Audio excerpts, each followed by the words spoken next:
ये इतिहासविद प्रोफेसर चंद्रशेखर शर्मा साहब हैं,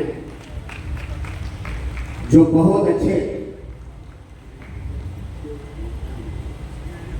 मैंने जैसा कि आपको कहा है कि महाराणा प्रताप के बारे में आपने जो इतिहास में जो चीज छुपी हुई थी उसे आपने उजागर किया है और प्रामाणिकता के साथ उन्होंने उस बात को रखा है। आज हम उनका स्वागत अभिनंदन कर रहे हैं।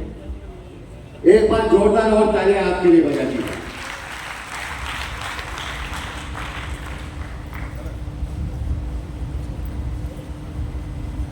किसी भी संगठन को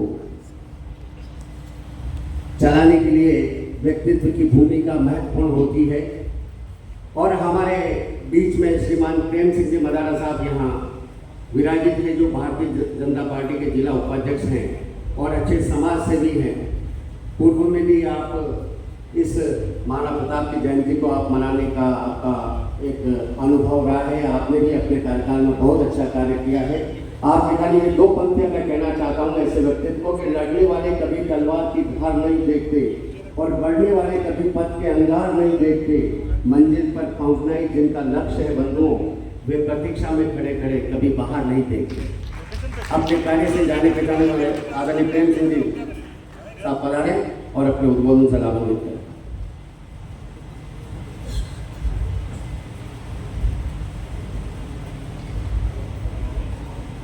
बोलो एकलिंग नाथ की जय, बोलो महाराणा प्रताप की जय।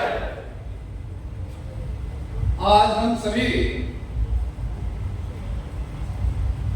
जननायक महाराणा प्रताप, हिंदुआ सूरज महाराणा प्रताप और राष्ट्रवाद के प्रतीक महाराणा प्रताप की जयंती मनाने जा रहे हैं। और इस जयंती के अवसर पर आज एक शुभ अवसर है कि प्रताप के कारण प्रताप पूरी थी हमारे देश में।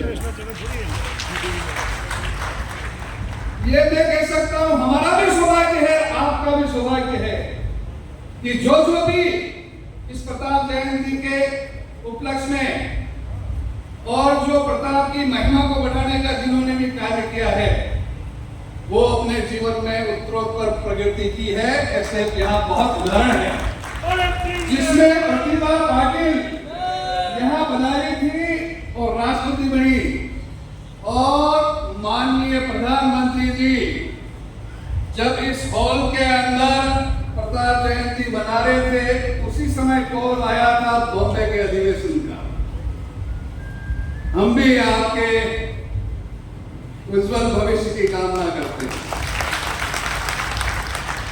हमारे बीच में आदरणीय हम सबके मार्गदर्शक और जिनके निर्देशन में निरंतर ये क्षत्रिय महासभा का प्रोग्राम अनवरत गति से चल रहा है, ऐसे हमारे केंद्रीय अध्यक्ष आदरणीय बालूसिंह जी कानाव साहब, हमारे बीच में बहुत ही लोकप्रिय और सशक्त विधायक जो निरंतर अपने कार्यों से कम समय के अंदर भी जनता में एक आस जगई है कि उदयपुर शहर का विकास बहुत अच्छा हो सकता है, ऐसे हमारे आदरणीय ताराचंद जी साहब।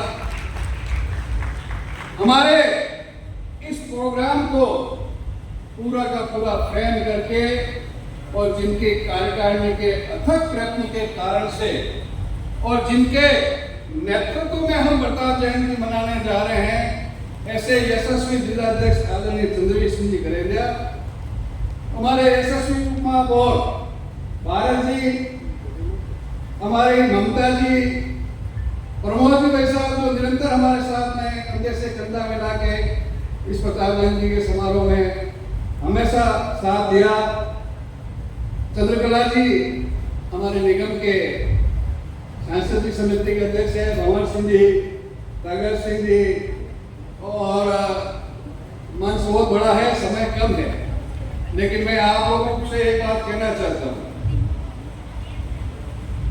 इस प्रोग्राम के अंदर हम बार बार कहते थे कि एक दिन के लिए हमें 7-8 घंटे दे दो।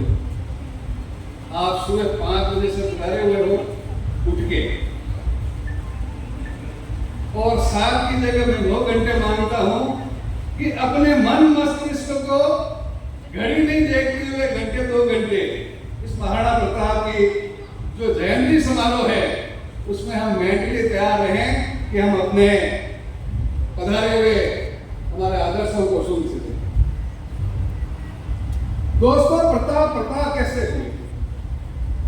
मैं थोड़ा सा गुस्ताखी चाहूंगा, लेकिन उसके पीछे का कारण है सूर्यवंशी महाराणा प्रताप।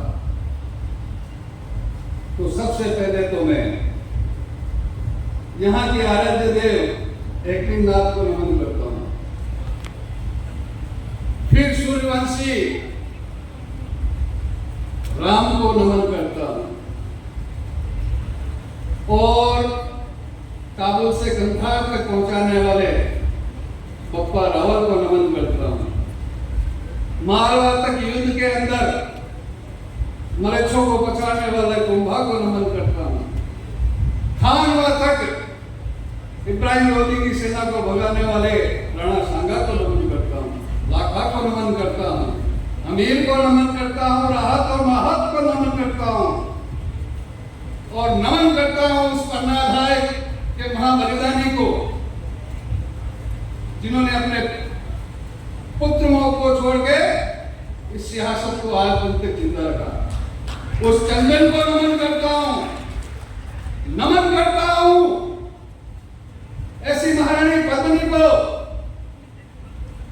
जिन्होंने 16,000 माताओं के साथ में अपनी अस्मिता पर आंच नहीं आए उसके लिए जोहर की ज्वाला में कूद गई। नमन करता हूं मैं, नमन करता हूं साड़ी रानी को जिन्होंने युद्ध के लिए अपने पति को प्रेम झाल में नहीं फंसे अपना सिर काट के दे दिया। नमन करता हूं मैं उनको। ये व्यवहार भला ऐसे नहीं है। मैं नमन करता हूं उनको रामसा तंवर को जो ग्वालियर के महाराजा अपने पिता पुत्र 2 पुत्रों के साथ में हल्दीघाटी के युद्ध में काम आए थे।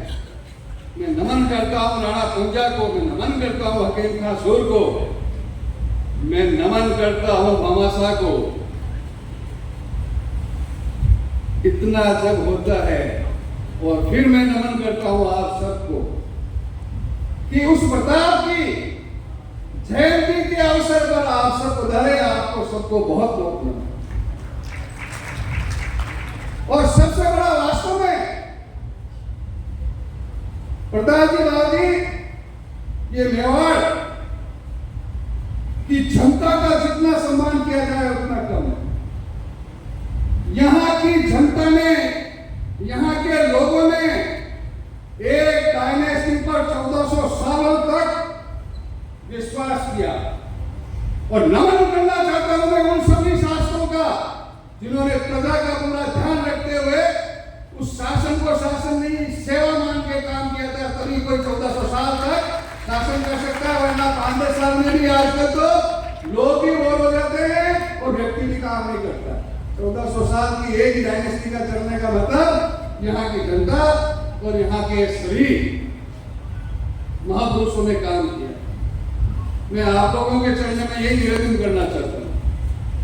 जो पारस जी ने थोड़ा सा कहा है, कोई बात नहीं, प्रताप के काम में कठिनाइयां आती है, चलेगा। लेकिन एक दिन, अभी तो हल्दीघाटी है, दिवेर अवश्य जीतेंगे हम। और एक दिन ऐसा सैलाब उमड़ेगा कि शहर की जनता देखेगी कि वास्तव में अब प्रताप स्वयं उठ के आगे हैं और जन चेतना का काम। महाराणा प्रताप की जयंती हम इसलिए नहीं मना रहे, आप उनके कैरेक्टर जो इतने महान पुरुषों का के बाद में जो वंशज हैं उनके प्रताप की हम सोच सकते हैं कि उन्होंने अपने जीवन के अंदर बप्पा रावल को, सांगा को, कुंभा को, उन सबको देखा है। और ये जो ज्वाला मेवाड़ धरा आजाद रहे, उसकी ज्वाला का मुख्य कारण था कि जब चित्तौड़ पर अकबर ने आक्रमण किया था, फूल कंवर के साथ में 7,000 महिलाओं ने अपने प्राणों का त्याग करके जोहर किया था। जयमल, फत्ता, कल्ला वहां बलिदान हुए थे। और फिर फरमान आता है कि संदिग्ध वो ज्वाला कभी ठंडी नहीं हुई प्रताप के मन में, इसलिए संधि का तो सोचा तक नहीं। उन सभी का बलिदान हमेशा उनको याद रहा और वही उनको ताकत देता रहा कि राष्ट्र के लिए, मेवाड़ की स्वतंत्रता के लिए सर्वस्व न्यौछावर करना पड़ेगा तो भी मैं करूंगा। और यही सोच हम सबकी आज होनी चाहिए और निरंतर प्रताप के चरित्र को, प्रताप के जीवन को जन जन पहुंचाने तक का जो कार्य है वो अभी भी बाकी है।